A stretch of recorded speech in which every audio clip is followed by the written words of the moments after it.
All right, ladies and gentlemen, we're live here with another episode of the Rob Anderson Show. I don't remember what episode number it is. It's been actually, I think it's been probably over a year since I've done one, but I'm excited to be back in the saddle, and I'm really happy to have Dr. Mike Coulas with me here today. And Mike, thanks for joining me.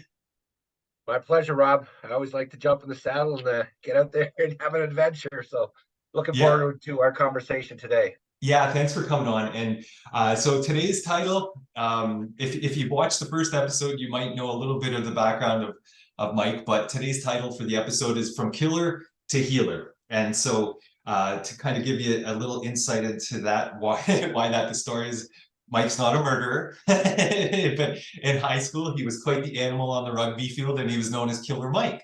And he had an experience which, would you say it totally transformed your life? Yeah, I definitely did. And I don't know if I knew the impact of it at the time. The impact was was a knee to my jaw that knocked me unconscious for 45 minutes. But that impact, I was trying to tackle somebody, and their knee came up, and it was obviously my intent was to tackle them. Their intent was not to knee me in the jaw, but just so happened that the universe had other plans.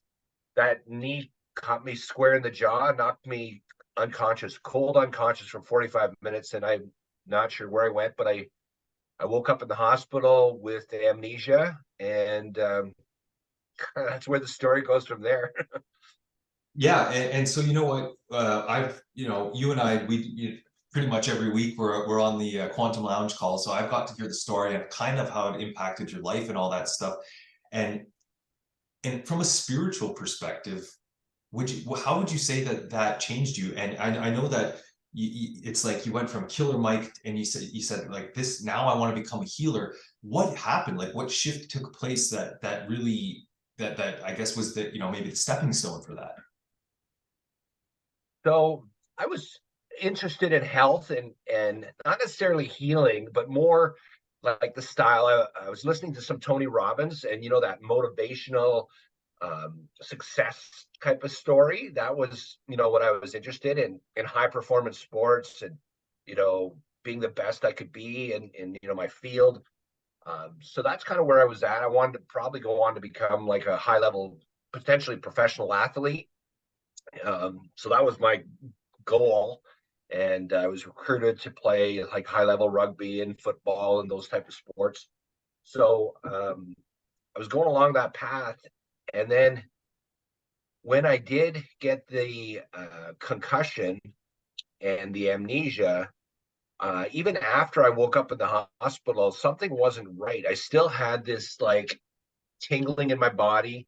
My body was weakening. It was starting to shut down. I was losing a lot of weight. So within less than a month, I was lost over 25 pounds, and I was in really, best shape of my life back then. But I was definitely losing that mojo, and my body was kind of weakening. And I had a buddy of mine tell me to go see a chiropractor because the doctors didn't know anything else to do for me. They were just kind of watching me kind of wither away. But I did have this like electrical tingle that was going through my body. It was kind of a buzzing sound um, that was constantly there.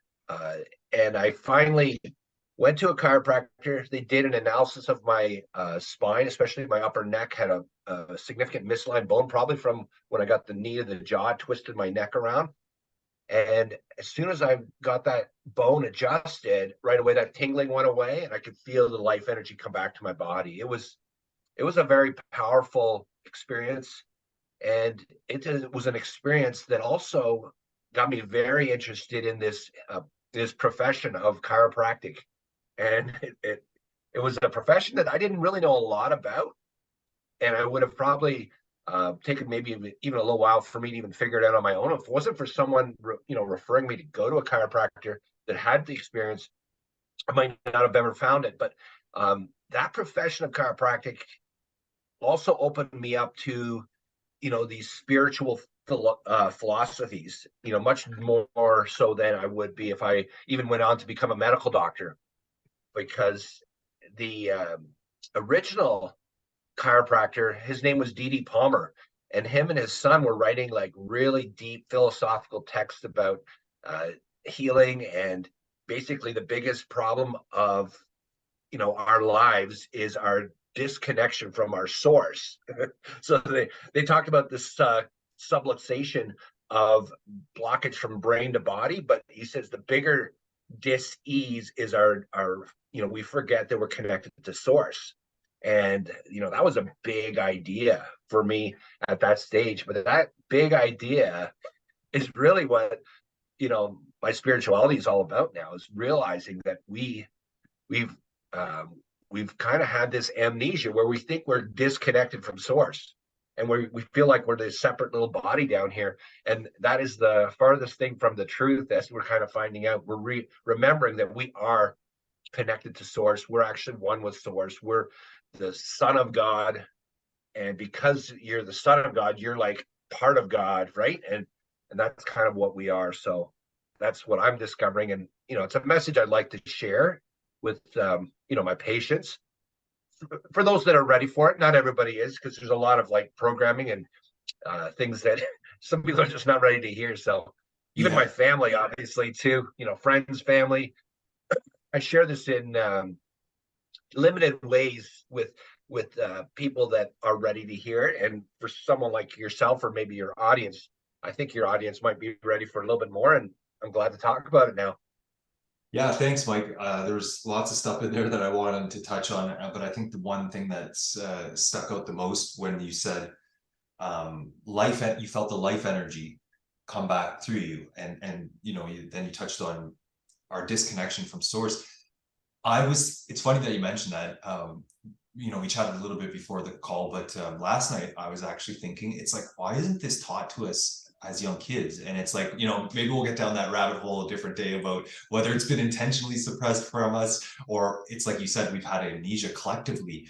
But we're not, I don't know, at least in this Western world, we're not taught about chi or prana or life force energy, and our connection, that we're always connected. And I think, I don't want to get into too much of a religious discussion right now, but I was raised Catholic for there's the better part of my younger life, until I stopped. Like, I didn't want to go to church anymore, and I would act out at church until my mom finally said, "I'm not taking you anymore." And I was like, "Thank you."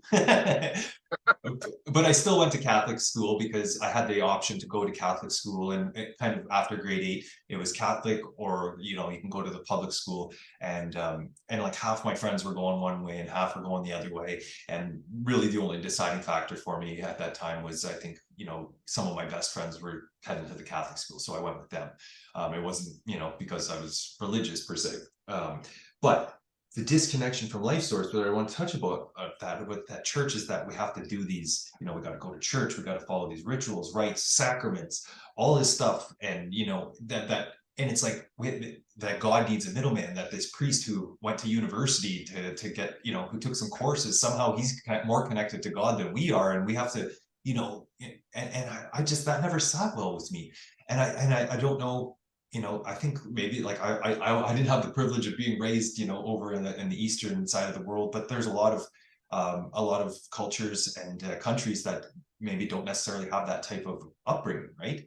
And so you got to experience something, even though it was an accident at a very young age. You said it was your last year of high school, correct?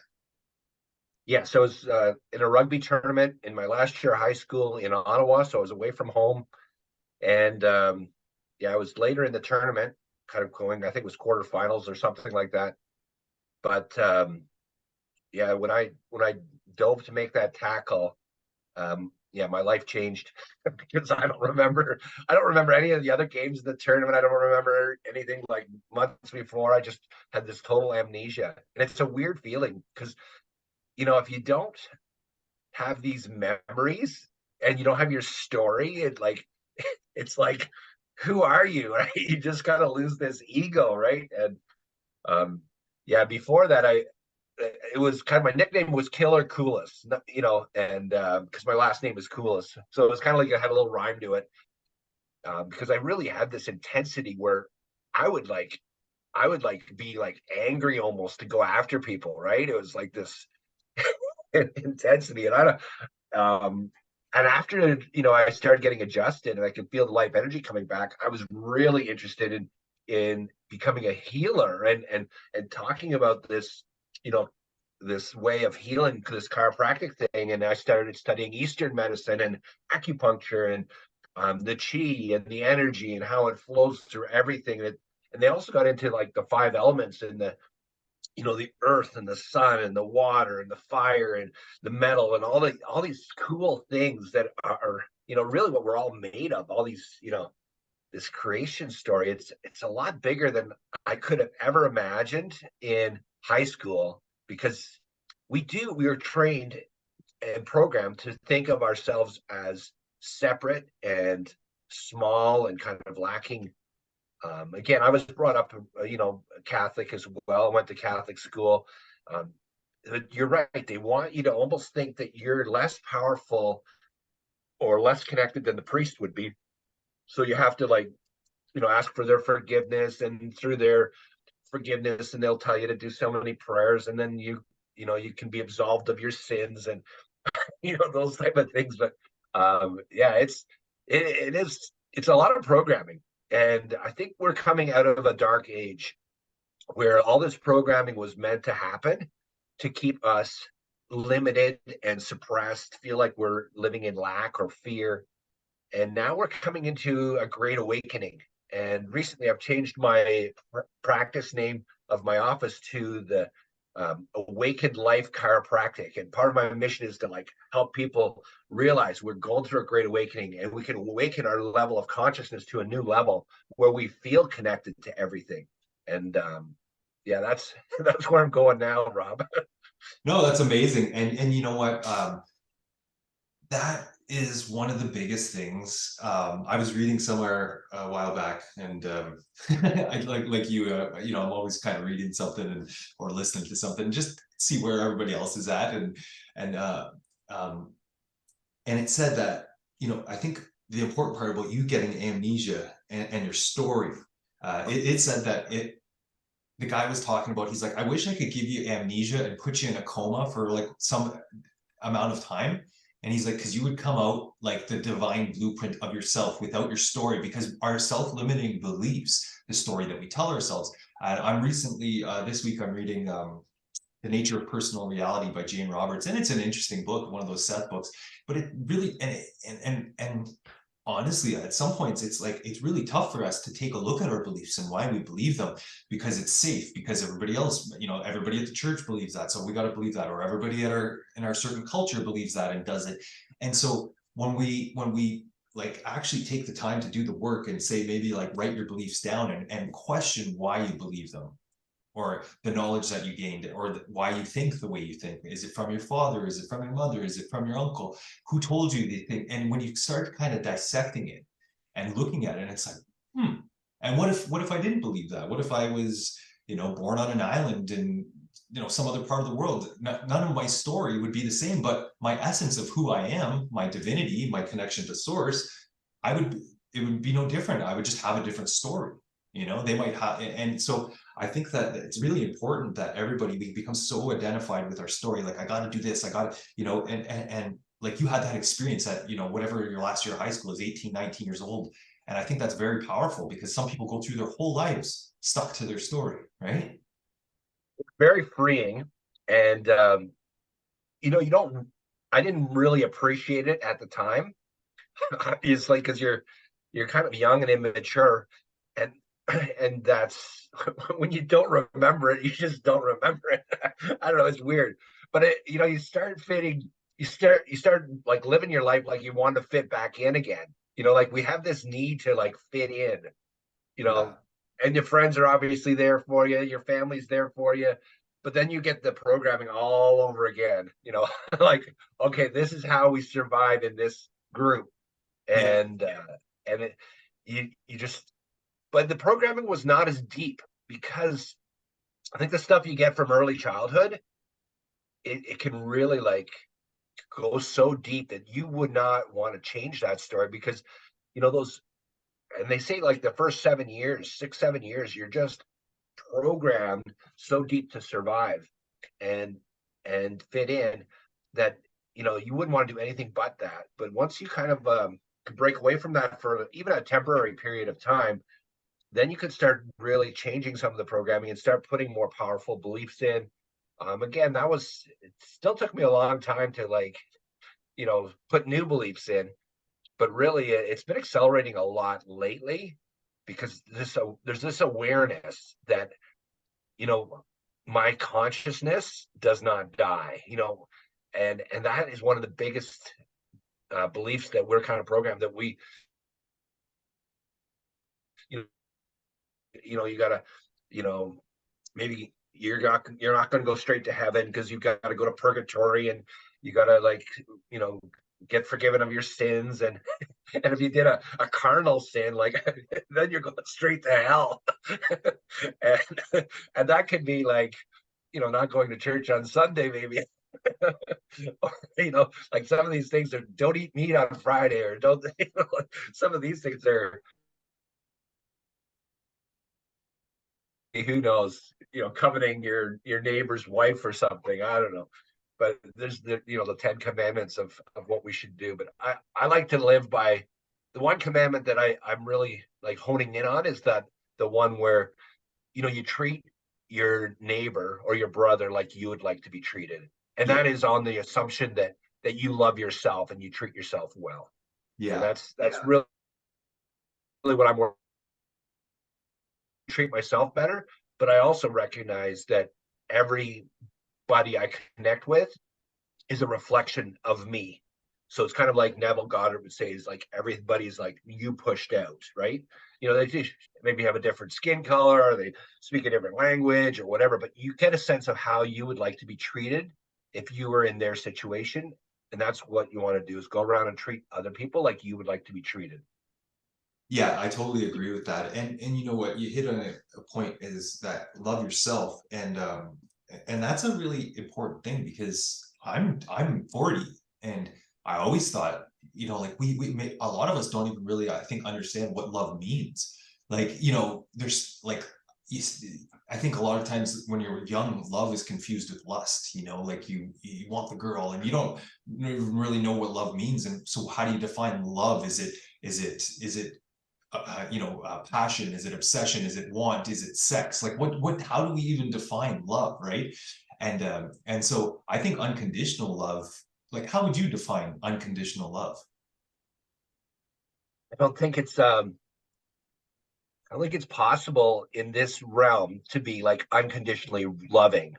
Like love is anything we you can't describe it with words, is what I would say, Rob. It's one of those things where like love could be the material that this whole reality is made of. And that could be God, or you've heard probably the saying like God is love, and God is like, it could be like light and love, but it's this blissful experience that's beyond our description. But we do put words to it, and we put descriptions, and depending on if you're English language or some other type of language, we have these different types of love definitions, right? Whether it's the lustful type, or whether it's the pure love for beauty or something like that. But yeah, we're trying to describe something with words that is indescribable. And as a human being living in this 3D duality realm, we're learning what it is. We're kind of remembering and can maybe get glimpses and experiences of this love. But I think it's I think it's so much bigger than we could even tap into at this level. So I've had some experiences, but I don't think I've been like all the way there yet. So that's that's my best crack at describing what love is. No, good. Thank you for sharing. And because for me, I've struggled with it. And I remember reading, I don't know, it's something that always stuck with me. I don't know. I think I was like on my aunt and uncle's, like a little plaque on their wall, or like a little thing. And it was like, if you love something, let it go. If it returns, then it's yours. And if it's not, it's never meant to be. And that always that always kind of resonated with me. And to a different extent, it's like, well, if you love a flower, don't pick it, because then it ceases to be what you love. I forgot, that's probably an Osho quote or whatever, but it's true, right? And so, like, if you really love, like, we think, like, growing up in high school, you're first love, or you have the girl, and it's like you think that love, like if you love somebody you have to do things, and it's like this like possession, like holding on to it. Whereas like if you really love somebody, it's like, yeah, go live your life, do whatever makes you happy, do what you love, not like, oh, you got. And I think that, I don't want to get into marriage and stuff like that where it's like this contract where it's like you have to force, you said you love me till death do us part. And I was reading something interesting, and maybe it was I don't know if it was Neville or it was somebody, but they were saying that, like there's many deaths, so till death do us part. Well, maybe it's just means, it doesn't mean physical death, it means to the death of our love. Like if we're not in this 100% and we're just doing it because we're bound by religious beliefs or contractual like agreements, that's not love. So and spending, I know a lot of people or friends who have parents and they're like, yeah, my parents should have split up years ago, they're just like, they're together just for the sake of it now. And is that really healthy, just because you believe in that you made a commitment? And it's like, that's not healthy to me, that's not true love. So I think we're really learning what love means, and because like you said, being conditioned up until the age of 7 years old, and so much on survival. And before we were talking about like the Industrial Revolution, and I don't know what it's like, at least consciously, maybe I had past lives, I don't know if that's true, or memories, or from seeing from movies what times like that before would be, but it was like so focused on survival, not living from your heart. It was like, oh, you gotta do this, you gotta find a good job, you gotta have a family, you gotta settle down, you gotta stay in your lane, you gotta do like all this stuff, 8 hours a day, 6 days or 5 days a week, and then on the weekend you cut your lawn, and then you go to church on Sunday, and you all this stuff, and then lather, rinse, repeat. And it's like, wow, to me that scares me. That's not even scares me, that just seems that to me that's like almost in some sense a definition of hell, like doing the same thing over and over. That's and that, so to be able to, at a young age, when you had that, you were forced kind of to let go of your story because of an injury. You're right. I was, forced with the amnesia, but then it seemed like the logical thing to do was recreate another story. Like, like everybody has to have a story. Like, what's your story? Or I'm like, Yeah. but we should be living more in the present moment and in the now is what I'm learning. And our our society does not like that. They want us to be categorized into a box and follow the rules of that box. And to success you need to get into this box, and strive for that. And I think they use money to really like control us, almost enslave us in certain situations. We're like really programmed to be consumers, and we're thinking about the material world. And what we're realizing is this material world is almost it's Maya. It's like the illusion when you really look at material. And it's interesting because just recently, there's been like, I think it was the Nobel Prize given to someone who basically is telling us that the time and are like time and space are now not the fundamental factors of this reality. And that's what we kind of are believing in, is it's a time-space reality of materialism, and it all breaks down at a certain level. And I was listening to Don Hoffman, and he really gets into explaining that. I don't know if you're familiar with his work, but he's a quantum physicist. And I was also listening to Tom Campbell this morning, and he's got a theory of everything. He calls it my big toe, TOE, theory of everything. And basically what we're living in is a simulated reality, like a video game. And when you look at something, it appears real, but based on our consciousness, we create, things we look at. And we all have like a collective consciousness where we know that, okay, this is a cup. and we labeled it a cup. But if I didn't like know that from my programming that that's actually a cup, it could be anything, right? But we put a label, we put an English language on it, and then we label it. And then once we label it, we dismiss it. And then we just have a definition around a cup of, is that a good thing? It's used for this. Um, but yeah, such a mind program, this reality. It really is, and I think as I'm doing a lot of like research and it's, and like you said, it's like I think we're creating that reality. And the book that I was reading, they called it root assumptions. So it's like, well, we have those basic root assumptions. It's almost like primal code of like, if like you said, it was a video game. Well, video games are coded, right? And it's like I did some very minimal coding in high school. Like I think we were just, this was 24 years ago or something. So we were just coding very simple like receipts, but it's like if this, then that. And so those are root assumptions. Like if you take this, then this is the desired outcome, right? And you're totally right, because if we look at the spectrum of visible light that our eyes perceive, or that and I think that light and all our senses, it's small. Like the spectrum of light is this big, and it's a fraction. So what we're physically aware of, and like you said earlier, our disconnection from source. If we forget that, then the things that we see is all that there is. And so we forget that we're connected to source, that maybe death of this physical vehicle is sure, but like you said, our consciousness goes on. The more and more I read about things, like you said, like simulation, like holographic reality and things like that. Like if you look at the double slit experiment, and this is, I don't know, you've probably heard of the double slit experiment, obviously. And Yes. so if people watching don't understand what it is, there's lots of amazing information out there. So I won't go too into it, but observed matter behaves differently than if it's not being observed, and we are the observer. So when we're looking something, I heard one guy say that, like, what's behind you isn't actually there until you turn around to observe it. That's how powerful we are. And we don't, it's like we're not taught that. It's kind of like a mind twister for people to wrap their heads around, that, well, no, of course it exists, because like I turn around and I see it, but that's how our brains are like supercomputers, and it's creating that reality for us instantly, like instantly. And that's how powerful we are. And you hit so many good things about about it being a reflection of yourself. And I've always kind of been, I've it's like I've flickered in and out. Like maybe we have fluctuation in our consciousness, like my whole life. Like there's been times where I've really felt connected, or I've had this kind of psychic awareness of being interconnected to everything else. And like you said, it's a mind matrix, right?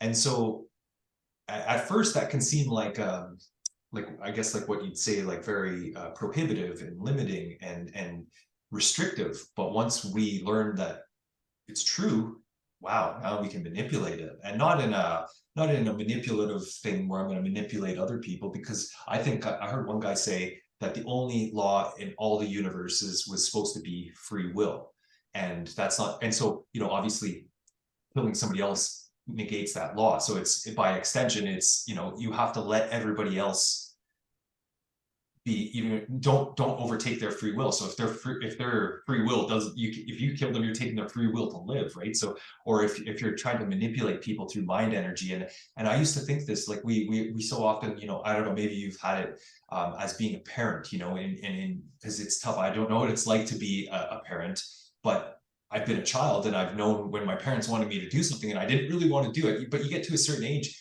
and it's like you have to just. I heard Jocko Willink. I don't know if you've. I think it's Jocko Willink. I don't know if you've ever heard him, but I think he's a Navy SEAL, and he said he realized, he's like, you have to let your kids. He's got daughters, and being a male, it's very difficult probably for him to relate to what it's like being a female growing up in this age. And he said you just have to let them be who they are, and that's what free will is. And I think that for me, that's kind of what an example of divine love is at some point, is removing all the cords and all the thought processes of better for somebody else what they have to do. Like the divinity in them is the same one that it is in you. And if you really trust the divinity in you, you have to trust that it's looking after them, and that you've done a good job to instill that in them, right? And so I think that is one of the toughest things, is to allow others to be who they are, right? And when we allow others to be who they are, the universe that we see allows us to be ourselves. Right, that's true. I do have that experience of having three children, and now they're like all in their 20s. They're getting to be young adults. Well, they're they're adults. But as I've evolved, I've kind of let them be themselves, right? But there was a time where you wanted, and I can see this in other people too, where they really do want they want the best for their children, but they think they know what's best for their children, so they, they want them to go to this school, and they want them to get this type of job, and they want them to have this type of relationship, and almost like tailor the experiences for them. And you see many people too will use money to like create an influence. Well, you know, if you're gonna get married, I'll buy you the house, or I'll, do stuff like that. But if you're not gonna get married, you're not getting it. Like that type of thing. So yeah, Do that's this all or part of the human else. experience. Do this or else stuff, right? Right. But the big thing too, I was another point that you were kind of bringing up, and I'll kind of go into this like real big realm, like because we're creating this reality from all of our sensory input, which is a very limited fraction of what is actually, out there. And when you look at what is even just part of our spectrum, it's not even including the dark energy and the dark matter, which is like 96 or 97% of all the reality. And we think that's like empty space, and that's not empty space either. That's kind of where this reality is being created out of that dark energy, dark matter. And it's basically like, my understanding is it's like light photons that are coming down here, and they're materializing based on the frequency. And that's what creates our simulated matter. And we think this material world is like all there is, and all this energetic world is like the bigger part of what it really is, right? So yeah, we're really we're trying to figure this game out, and it's kind of a game, and you still got to play it and have a human experience. And I think that's what we're here for. We're kind of like here to have individual human experiences, but as you start figuring it out and remembering who you really are, you can take it a lot lighter and have a lot more fun with it. And we could also start understanding the rules of the game. And you could see that the synchronicities and the coincidences all start playing out a little differently. And it's, it just makes me laugh, and I think we should be laughing a little bit more and having a little more joy instead of living in depression and that sense of lack and that fear that we've kind of gone through this dark age. But we're definitely coming back to a great awakening, and we're going into this golden age. So I'm looking to have some fun going there. Yeah, I totally agree. And, that's why I'm really grateful we got a chance to have this conversation because, I think it was 2 weeks ago that we all said, like we do the Quantum Lounge and we talk about these things every week. And it's like we're having these amazing conversations. And a lot of the time, Alan, he's always like, we should be recording. We should be recording. And it's almost like, I feel like sometimes that it's like the double slit experiment. That's an example of it.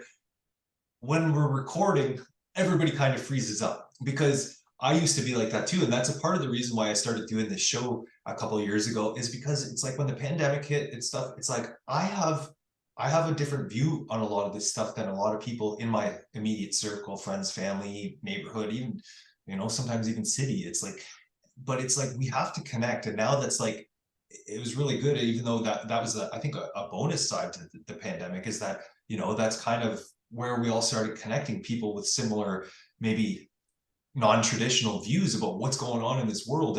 And before it was like, well, you read it in a book and it's like, well, you don't really know this person. When you read somebody's book, you might read a book and it sounds cool and these are really great thoughts, and it's like, if we're projecting the reality, you're projecting the book so you can download it and reaffirm the knowledge you need to know in some sense. But to meet people who are actually like, yeah, like I totally, I've been feeling the same way. And when we meet others and we speak, like, we were talking about being ourselves and allowing others to be ourselves, when we're ourselves and we're our true authentic like vibration. That's why I kind of, the idea for my show is raw band. Raw band is raw frequency band, your connection from source. And it's like I truly believe that we're all source energies, and some of us are closer maybe in resonant frequency. That's why we agree a little bit more. But it's like I always thought of you, and that's why I started interviewing people that really understand their essence, that they know their frequency from source, their raw band, their raw frequency band. And so I think that's important, is that when we come together, and it's like so many people, like you were saying about, we when we're in survival mode and we're in fear mode, people are really afraid to speak up and speak their truth because they're afraid of ridicule or being chastised or being laughed at, you know. But when we start standing together, it's like, wow, oh, these people are talking about stuff that I've always kind of thought. I just didn't really have the courage to say it because I didn't want to, you know, it's like most people's, I think one of the biggest fears is public speaking, right? Yes. And I think I like that raw band thing because we're all unique signature frequency from source. And no matter what, we're going to be a unique frequency. And what we need to learn to do is know thyself. Yes. Know thyself. And then be thyself. Like, be okay to express your unique self and know that you're going to be different than everybody else. And Yeah. we're supposed to be different. We're supposed to be a unique piece of the puzzle. And if you try to be somebody else's puzzle piece, the whole puzzle doesn't fit together. So, like, it is a holographic nature. So we have the source of everything in every piece of the puzzle, but we have to still like be our unique frequency, our unique shape for the whole puzzle to work properly. And that's where I think we're going. We're remembering that, where, you know, our earlier programming of my life anyways was, you know, you had to all be, you know, same. You want to, if you want to be part of this culture or this family, you better be the same. And these are the rules to follow. You know, my grandparents did it this way and we're doing it this way and you better do it too. And yeah, and it's just a lot of that programming that we got to demystify, right? Yeah, Yeah. and that's the thing too, is because you know, for me, family is a double-edged sword because it's a great resource. You know, it's great to have people that, you know, your tribe, but if that tribe doesn't let you be your raw band or your unique frequency, then that's where it's, you know, then that's where it becomes limited. And so I think now it's like, yeah, everybody's realizing that it's like, okay, think like reality is slightly different than we've been told, and it's okay to, you know, some, like for me, like I said, I'm 40 and I've always had these like, you know, like something's not quite right here. And like I remember the first spiritual maybe type of happening I had. I don't know, I'll ask you after, but my first one was I don't know if I mentioned this to you or on our call, but I think I was probably 12 years old, I think, when my grandfather passed away. And the morning he passed away, I was in the bathroom getting ready to go to school. I think it was like maybe a Thursday morning or something. It was a weekday morning, and I was getting ready. It was really early. It was about 7:30 before I left for the bus. And I'm literally, I can remember it as clear as day. It's like it's happening right now in a different timeline or something.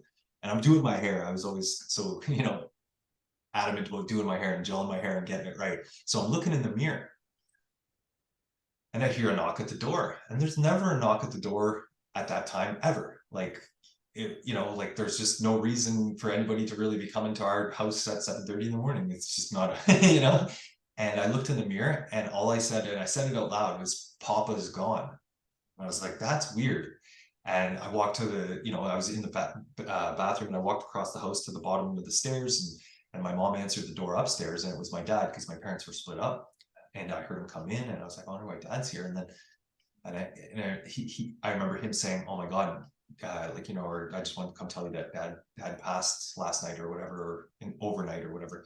And I was like, that's crazy. Like, how did and I didn't share that with anybody for like so many years. And I think about 3, 4 years ago, my cousin from Australia was here and that conversation came up and she's like, oh my God, she's like, I woke up in the middle of the night. And apparently she spoke with, and she's like, she had a dream about my grandfather or whatever. And apparently it was like at the exact same time in the morning that he had passed away.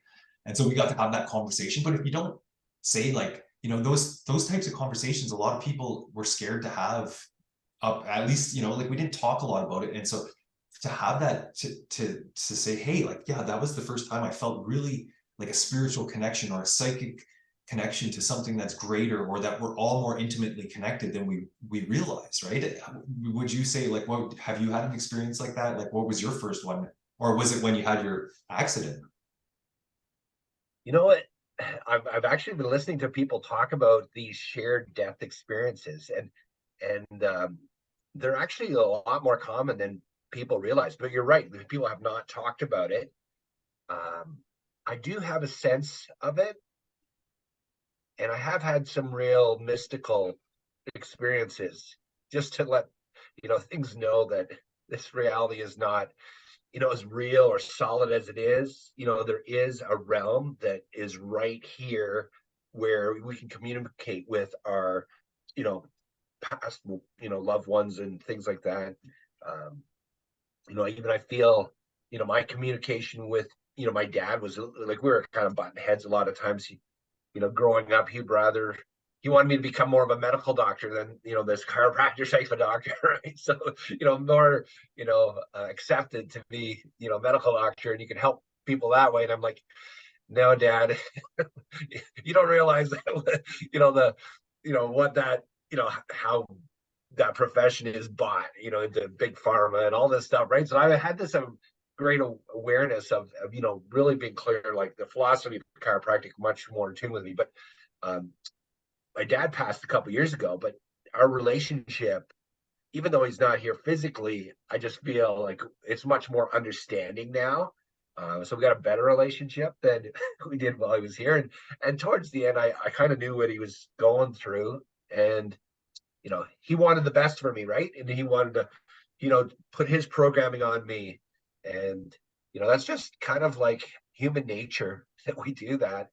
But as we wake up and evolve our consciousness, you can let every soul be what that soul is going to be. And you realize everything's supposed to be unique.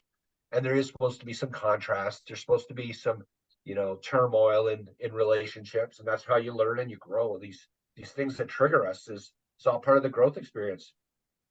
So Yeah, and that's really important too. And I think, like you said, and that's what I realized too, is, I think father-son relationships, and, even it doesn't matter, father-son, father-mother, daughter-son, or daughter-father, daughter-mother.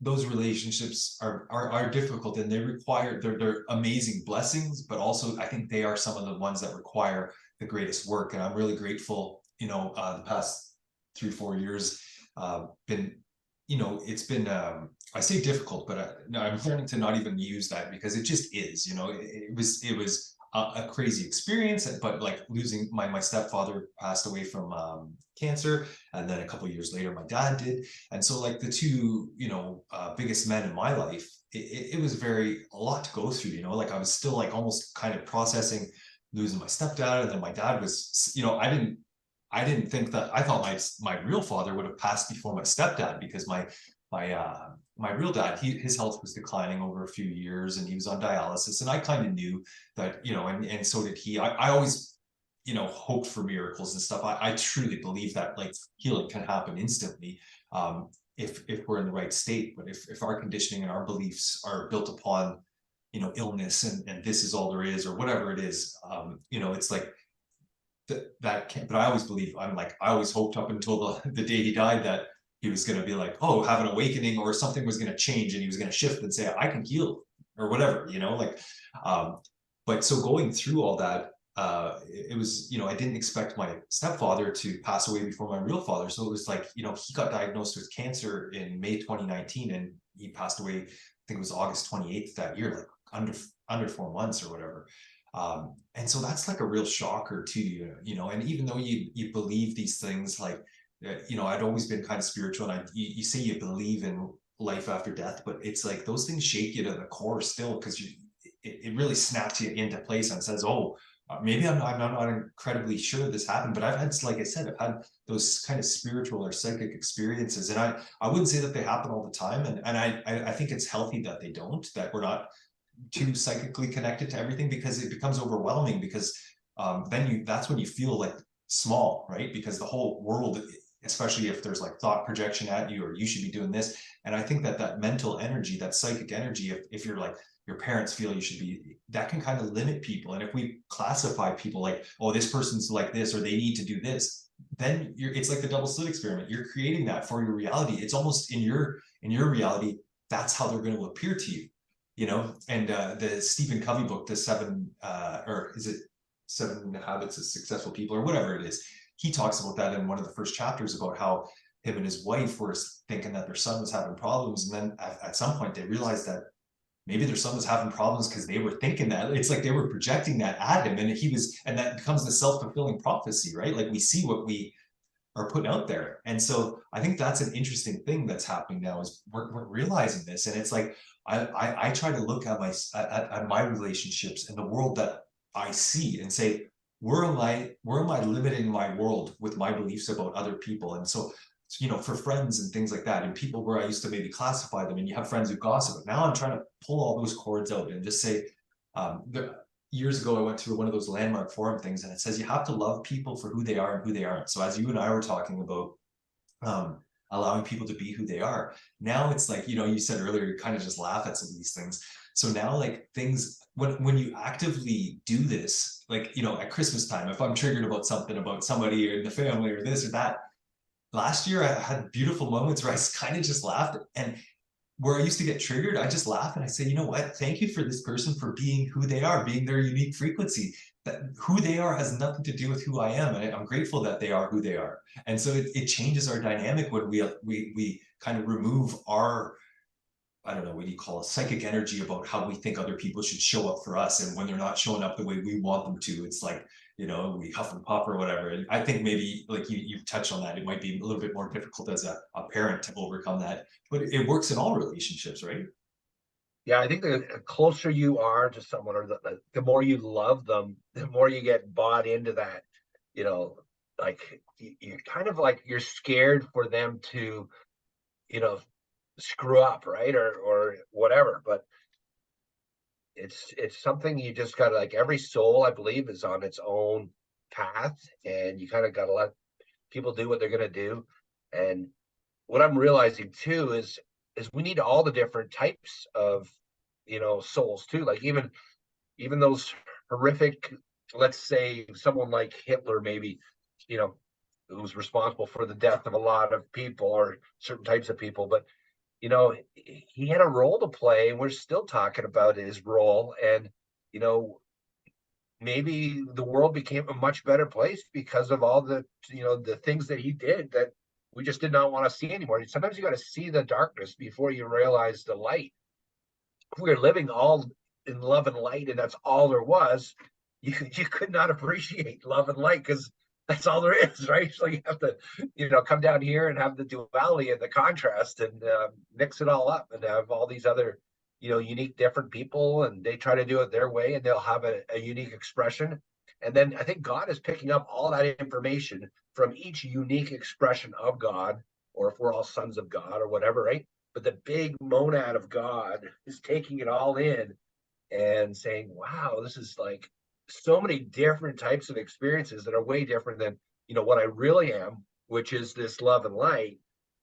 We got all these filters into these unique, separate, individual souls that are out there just mucking it up and triggering each other, and having the human experience. So it is a tough playground, but we chose to come down here because we were like expert players. We're professionals. We want to come out here. We kind of forget, you know, how good we really are, and then as we start playing it out, we can get this this really grace of remembering who we really are. That's what I feel I'm going through now. And what I'm remembering too is, you know, the more that I do remember, the more that I do know. There's so much more to know that, like, you almost know that you don't know. Yeah. That's where I'm going now, Rob. No, it's wonderful to hear you say that, and it's like, I read a quote last night. I forget who it was, but I was on a Osho quote reading thing. I don't know if the quote was by him because it was in an article, so it might have been from somebody else. But it talked about how, like, all the, like, the knowledge of the universe outside of, like, all, you could read every book on planet Earth, or, you know, and still that's only the knowledge of here. You know, so like true knowledge or true knowing is everything. And it's like, so, you know, like, to be present and know that I know nothing is fine, because I know everything in a way. But it's like this kind of what do you call it, like, not an oxymoron, not duality, whatever the word is, I can't remember it, paradox, right? It's Right. like we know everything, but it's like you said, like the amnesia. And so now we're remembering that. And so, like you said earlier, like, we all have to have a story. And so, you know, when you have maybe like a spiritual awakening or a life altering thing like you had, and I had one a few years ago that wasn't an accident. It was just through stressful times during the pandemic. And and not knowing what to do and being so frustrated with life and angry and like not knowing my next step, and then having like literally saying to the universe, like, maybe I'd be better off dead. And then that, I don't know if I ever told you that, maybe in the private call, but it's like whatever happened, it was like source connection came to me, and it was like I had almost like a conversion of Saul thing going on, where I was had my eyes closed and like I didn't know what to do, and I was just like, I was in my office crying, and I was like, what do I do? I don't know what to do. Like, I don't know where to go. Like, this is crazy. What's happening? And all of a sudden I saw a light from within, and I put my hands over my eyes because I was like, what the heck? Like, where is this light coming from? And it was from within me, and I don't know how else to explain it.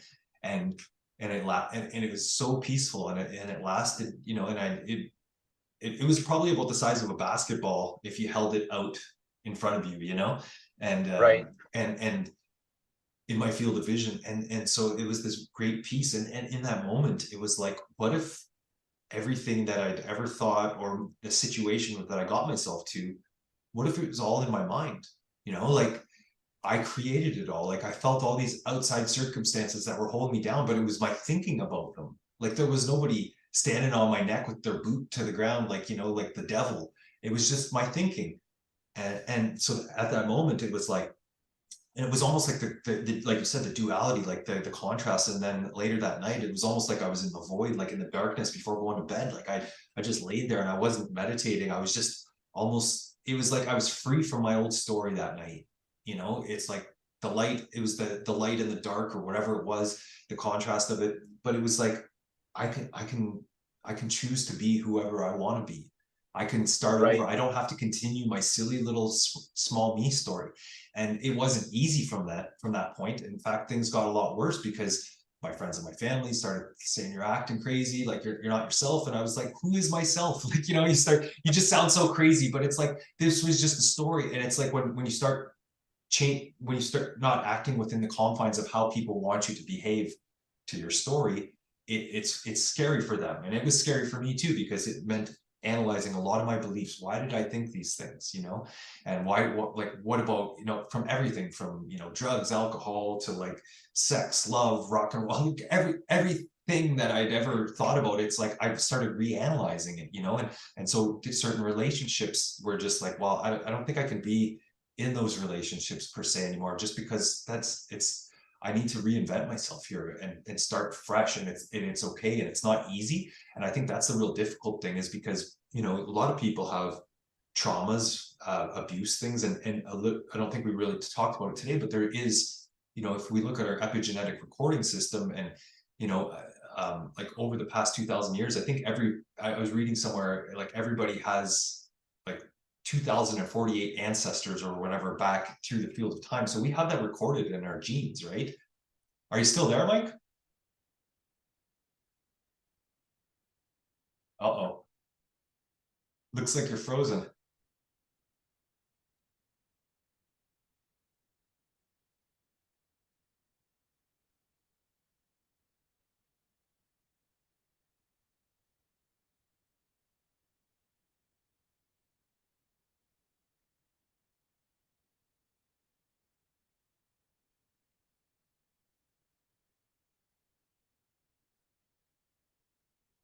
Uh, okay, so we're back recording. Sorry about that, everybody. I'll have to check it in post and maybe edit it a little bit, but we lost Mike at some point when I was explaining me seeing the light. And so to kind of tell you, I don't know how much you heard about that, but that night, it was like my whole life changed after that. It was like every, it was like I knew I could do, have, or be anything I wanted to be, and I didn't have to stay my story. And that was the first night, because as I mentioned, it was you know, it was during pandemic, and I'd lost my stepdad, and we'd been forced to move and all this stuff because our landlord wanted to move in and all this stuff. So just chaos in my life. And I just felt like my whole life was falling apart. I had some, you know, my business that I had with a former, you know, people were falling apart. It was like my whole life was just like done. And I was like, it was like I threw in the towel that day, you know? And that was the first time I said, after that whole seeing the light, and that night, I said, you know what? I turned my phone off for the first time. I don't even remember the last time, because, you know, when my stepdad was sick, it was like you're always like expecting the negative phone call. Oh, he's in the hospital again, this, and so you're always on high alert, right? And so that was the first time where I said, I've turned my phone off, and whatever time I wake up, and like the next morning I got up and there was a peregrine falcon sitting outside my office window at my house, just right on the edge, like literally like 10 feet away. And I was like, that's a spiritual sign. I was like, something has shifted in my life like this. And like I said, and I was saying that it's not easy after that, because there's so much stuff that you're unwinding, and sort of like relationships and thought systems and belief systems. So it's not like one moment and then life's perfect and it's easy. It's actually, there's a dark side to it, if you want to call it that, because it's tough to let go of a lot of the stuff after. You know you have to, but you just don't know how you have to do it, because it's like, if you're breaking up with somebody, it's like, say, the relationship's over long before, but you don't know how you're gonna get there and break the news to them and get over it. And then you start having these doubts and second guessing yourself about the decisions you've made. So it's a crazy time, right? But Yeah, it is a crazy time, and it is a time of like great awakening. And as you wake up, and you do get these experiences, whether you see the light or you have this, brightness where you feel connected to everything. And I've had some of those where you're just, I know that I'm connected to everybody and everything. And then once you know it, you can't really go back. Even though sometimes they're old habits, you kind of go back a little bit. I know what you mean, but you can't go back to where you really were before, because something's changed, and we're changing, and we're remembering who we really are. And it can't, it's not easy. This is not an easy playground. And you're right too. Like your relationships change with other people. And if you can't be your authentic self, that's the hardest thing too, is once you know that you're supposed to be that person, then it's the hardest thing to do is try to be somebody else, right? And that's what often society is trying to do, is put us into these categories, into these boxes, and have everybody fit into believing this. And yeah, no, it's not working for me anymore.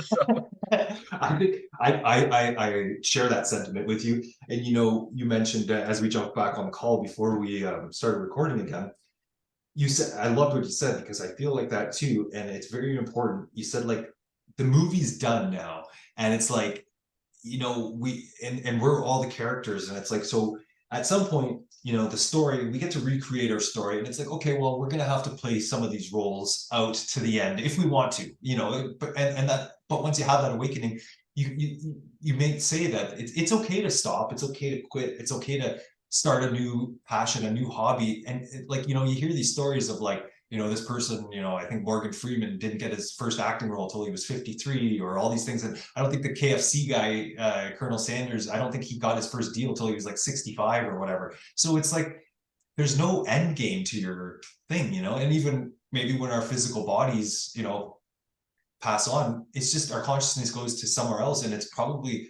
kind of a similar body or a similar physicality, but maybe it's not as dense as this one. So your story continues. It's like, and that's what I liked about the Seth books, is that he talks about, he's like, sorry to break it to everybody who thinks that they're just going to die and go to heaven and it's going to be awesome. It's like that, what would be the point of that? It would, like you said before, it would be boring. Like, right, you still have to work on things. Maybe you go into a different role, maybe a different realm, maybe a different universe, different planet. I don't know what happens, but life goes on in some way, right? And I think so. But as we're here for this great awakening, you said, it's very important, because once you awake, it's like, oh yeah, I know what's going on here. I'm going to stay and see how this movie ends, and play whatever part, and not maybe identify so much personally with the part, but play those roles, but a little bit, maybe take the like the emotion and attachment out of it, and just say, like you said, you forget sometimes, and but then you realize, oh, this is just my projection. It's like my hologram. When somebody triggers you, I always say now, it's like, instead of getting angry, it's like, I look at it as an opportunity to react differently. right.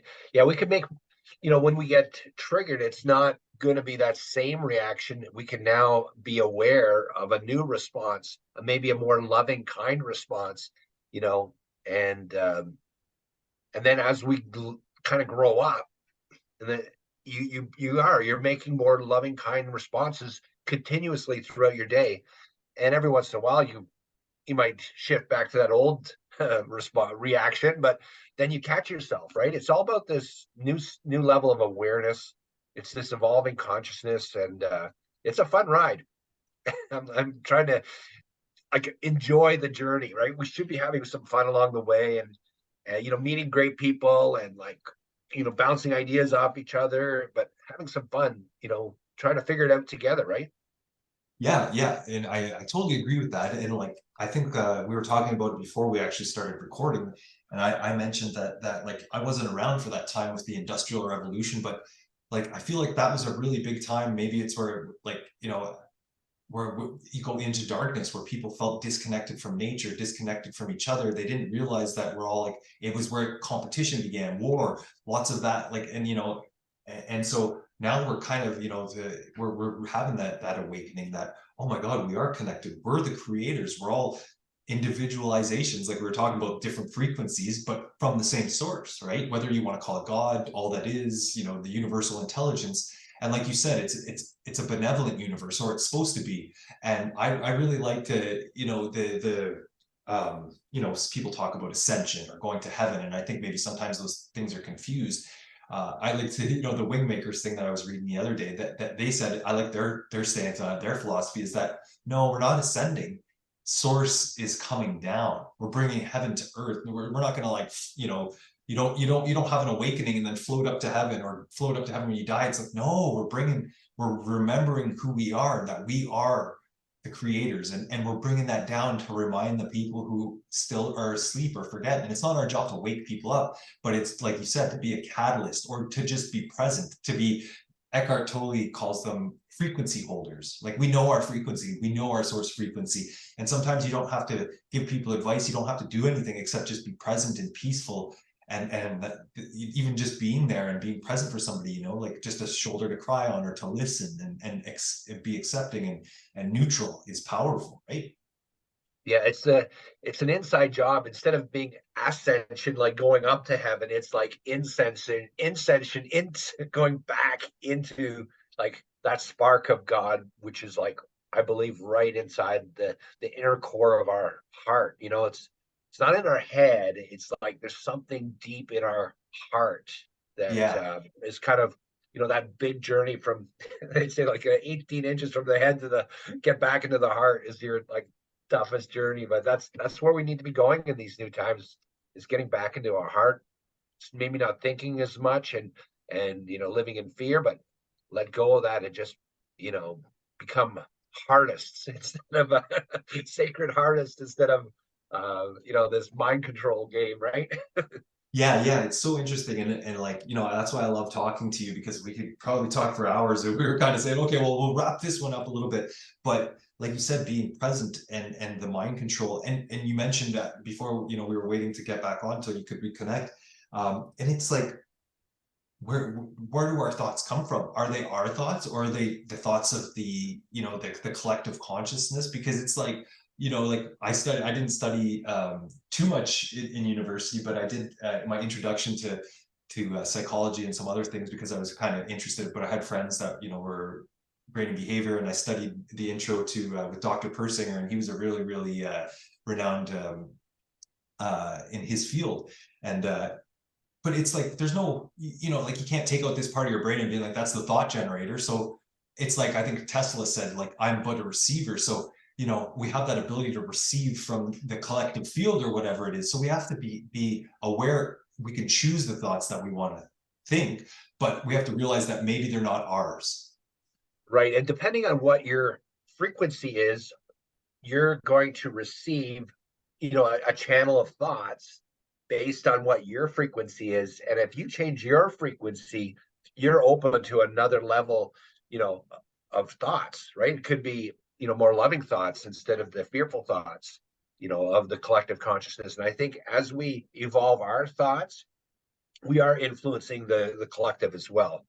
So that's part of our job at this time, is to, you know, be more loving, and I get back to that golden rule, like treat others like you would like to be treated, and I believe everybody's doing the best they can at their level of consciousness. So, if you believe something like that, I try to create these beliefs that are empowering for me, and they'll make my life easier, instead of like, oh, thinking that, everything's out to get me and I have to like try to survive. I'm like, no, everything here is to help me. And it's a quote that Albert Einstein said was, probably the biggest decision you make every day is to decide whether you are living in a friendly universe or a hostile universe.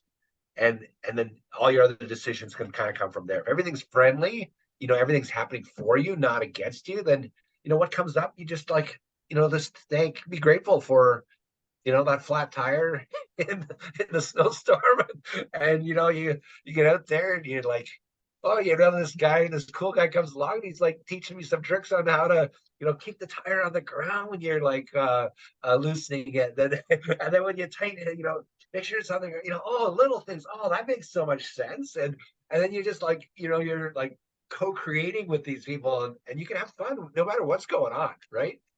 Yeah, exactly. And that's the thing. And a lot of it, like maybe that's where we'll start the next show is, we touched a little bit upon so much of the way we like the presence. So to be present is there's nothing harmonized right now. Like, I could think of a million things that got on my mind, like bills and all this stuff and things. And, everybody's got their stuff that's going on. But right now, in this exact moment, there's no harm coming to us, and we're living so much from the past. Our thoughts, memories, or maybe our genetic recording. We're learning all these things that like it's like our body is a storage system, like an epigenetic recording system, and so much of our lives and people's lives that we're living from the past, and it's okay because the past gives us reference, but also it can hold us in like the fear of like oh, well, last time I did this, I got burned on this, so it's like well, then I stop, trusting people or whatever. So we have to, like you said, it takes conscious effort to analyze our beliefs. And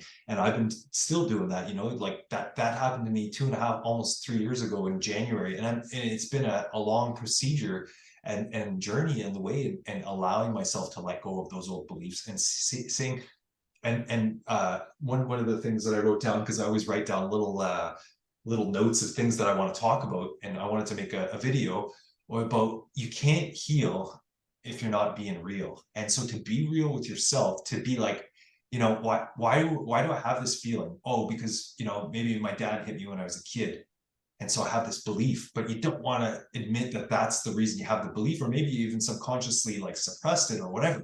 Sometimes the coming to the realizations of why we have beliefs is revisiting that. And so it might be painful to go there, but what I found is that I was telling somebody the other day, it's like, do you ever have something like a trauma, something that happened to you, and when you thought about it, you cried, and then like one day you said, you know what, like you removed the cord from that, and it's like it could be somebody else's memory, it's just a story, and it's like watching a movie. It's like, no, like you're not taking away my present life force energy to something that happened 20 years ago or whatever. And some people go their whole lives thinking, oh, that's little of me, I'm this because this happened to me, maybe I'm a sinner, like it's just this like almost like vortex of negative mind energy, right? And so it's like you said, being present and doing that work.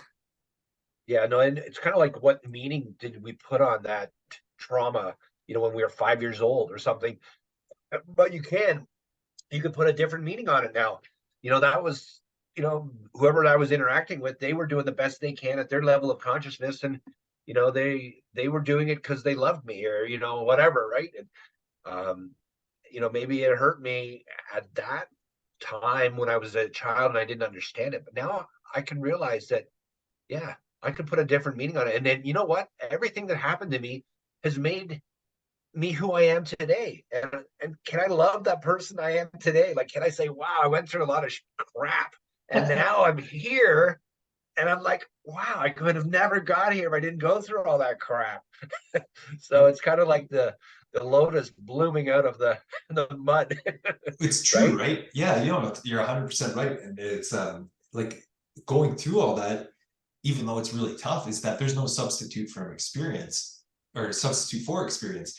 And so how would you ever know? And so like I was reading a book, and it was kind of profound, the thing that said like a poor person has no reference to being poor because they could feel rich because maybe they were even more poor before. He's like, to know what poverty is, you would have only had to have been a king before to know the absolute opposite of it, right? So, like only a king could know what true poverty is, because if he's experienced the loss. And so it was kind of just this theory of, I was like, yeah, because if you've never experienced it, then how would you know what it's like? And we often judge what we don't know. And whether it's like somebody going through a tough time, like, I don't know if I don't really have any specific examples, but maybe it's like, like we've all had those times where it's like somebody's going through something and you're like, well, like, just get it together. Like, it's not that big of a deal. But other people's problems seem so easy from our perspective, but then when you go through it, you're like, oh man, I was a dick to that person because I didn't know what it was like to go through that experience, and I thought it was easy.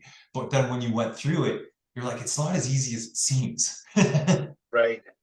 Or it could be, as you evolve, a lot of these things we don't have to take them so seriously. We can let them all be a lot easier, right? Yeah. So it really is a mind game, is what I'm figuring out. Is we're living in a big it's all mental, right? And we're creating it, and we're having some fun along the way. But most of the time, when we're like unaware and unconscious, it can be quite traumatic, and it can be very scary, and it could be, all those other low frequency emotions. So Yeah. I'm glad we're waking up, and I love this conversation. I wouldn't want to be doing anything else right now, Rob. No, me neither. I'm exactly where I want to be. And like when we're having these conversations, it's like I'm not thinking about the past, I'm not thinking about the future. I'm just like, oh, this is awesome. Like, we're in it right now. This is where the power, your point of power, is in the present. And Yeah. and so it's really great to be connected here with you right now. And I think the important thing today, to kind of take it on home, um, I was listening to one dude on a podcast, and he was talking about how we're thinking about, like, that our society's been thinking backwards because we think using our minds. And so we're not following our hearts, right? Where it's like, I got to do this, I got to do that, I have to do this, I'm obligated to do this because of my story, because I'm the eldest son, or I'm the business owner, or I'm the CEO. I got to do this, I got to do that. So we're operating from the mind instead of from the hearts. And so we have to kind of start thinking backwards and think from our hearts and bring the humanity back to it, where it's like, we were talking about, like, it's become with technology, and it's great sometimes and all this stuff in the industry. But you mentioned, I think it was before we were recording, that it's like this materialistic world, and we're realizing how, like, it doesn't really mean anything. So what would you say for the people out there listening? How can we get more into our hearts and make more heart-based decisions? What are you working on, and what do you think, like, that's going to look like as we move forward? Yeah, I've been working on heart coherence, and it really is, bringing your, awareness to it, and like feeling into your heart, and then you can like calm your breathing down, slow your breathing down, um, and it is getting into that present moment, which is so important, but it's not our usual state.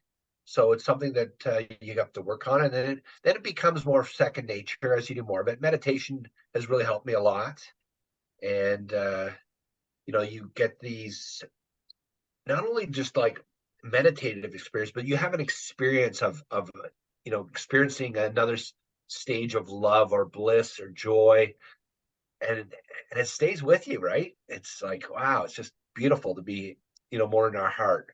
And then Yeah. you can start seeing the beauty all around us, right? If you're looking for it, you can find beauty in everything. Oh yeah. Yeah.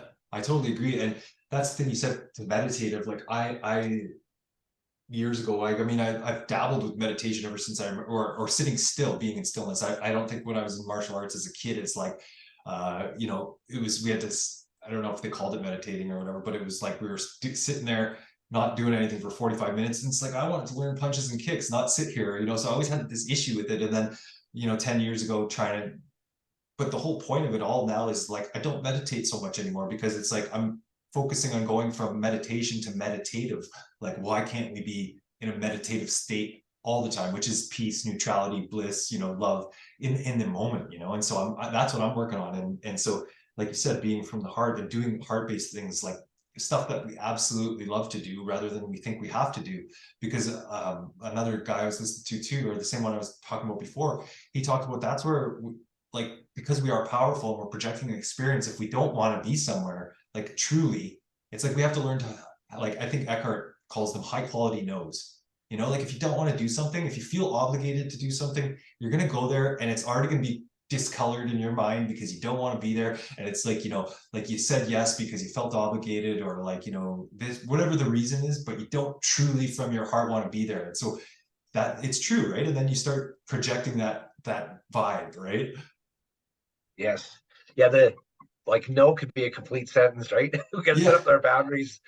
And you know, again, we've been programmed to be people pleasers to survive in our families and our society. So yeah, I think it's even harder for some women, to say that. So yeah, yeah, it's really, such a great thing to even just have the different mix up of like masculinity and femininity and the different, perspectives on looking at this life. And, we come together and, to procreate, we need both species, yeah, the thing of relationships is really, um, really enhance the experience here, the human experience. And maybe that's a topic we'll get into next time, because like, uh, I was listening to Gigi Young. Anyways, she talked about like early times, and I don't know where she gets a lot of her information, but she talked about the times of like Lemuria and maybe even before a little bit.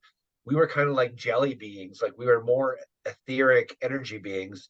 We didn't have the two sexes of masculine and feminine. We were like androgynous, but we were like these energy beings. But when they came up with that idea of like splitting into masculine and feminine, and then in order for that, you know, species to, procreate and divide and just get more species, like you had to come together as male and female. Like it's just such a, like, to think about that is like such a big dynamic, yeah, and to get along. And we're so different, right? They yeah. say men are from Mars and women are from Venus. Yeah, there's just so much to learn when we start delving into relationships. So I think that's a really good conversation for our next time, because I got a lot of stuff to talk about too. And so, like we were always saying, like I kept on checking the time, and I'm like, I'm gonna stop it because it's like I don't like putting a limit on it. And our conversations are so good, but I think we'll call it there for today, because yes, it's like otherwise we'll just keep going. 2 hours later. Yeah, yeah, exactly. And you know what? The people, we had a when Mike got disconnected, I called him on the phone because Zoom wasn't working. And I think it's like, it's funny the way the world works, because it's like, the powers that be, if you want to call them the dark side. It's like the past 2 weeks on Zoom, you've been having issues on the Quantum Lounge call. And I think that's since the time that I said we should, or when you mentioned we should start doing more stuff. And it's funny that, like, just around when you said that, all of a sudden you start having issues with the technology. It's like something's pressing against that doesn't want the light coming together or something, right? It's true.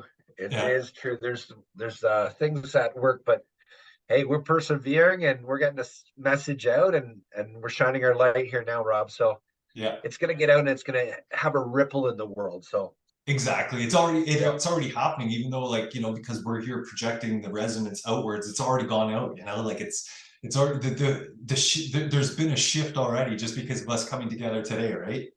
yeah, I feel it. Yeah, and so okay, well, I'll wrap up the video for the public, and then but stick around after I'm done recording. We'll do a quick debrief. But I just wanted to say thanks everybody for tuning in. Thank you, Mike, for coming. I truly love our conversations. I love you. I think you're a gem. So thank you so much for joining me. I love your audience, and I want to say, live an awakened life, everybody. Take care.